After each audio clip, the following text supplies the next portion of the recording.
Here we're solving an absolute value inequality. It is the absolute value of 8y plus 3, and that's subtract 4, and then less than or equal to 11.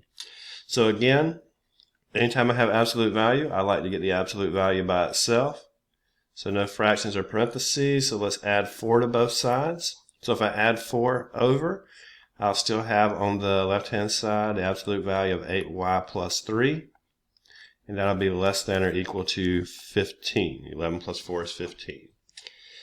So this one is absolute value less than a number. So that creates the compound inequality.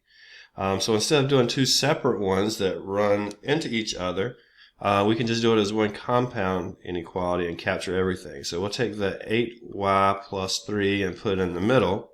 That's obviously less than or equal to 15 if we drop the bars. But we can make that greater than or equal to negative 15 as well. So we have negative 15 less than or equal to 8y plus 3, less than or equal to 15. So our y is going to be sandwiched in between those two endpoints. So let's work on getting the y by itself.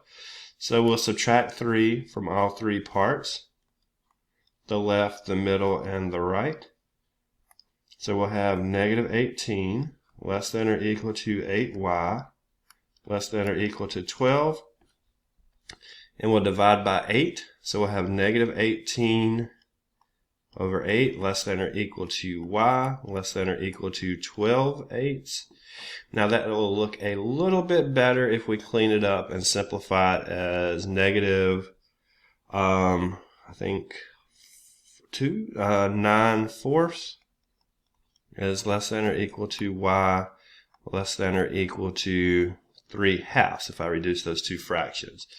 So that's what it looks like in the inequality form. If we wanted an interval, we could come back and we could say negative 9/4 less than or equal to y, so that's a bracket, so bracket negative 9/4 up to 3/2 another bracket.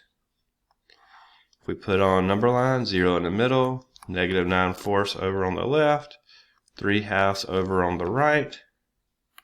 Both of those include equals to, so they're brackets or closed circles, and we want to capture the middle part. All right, there we go.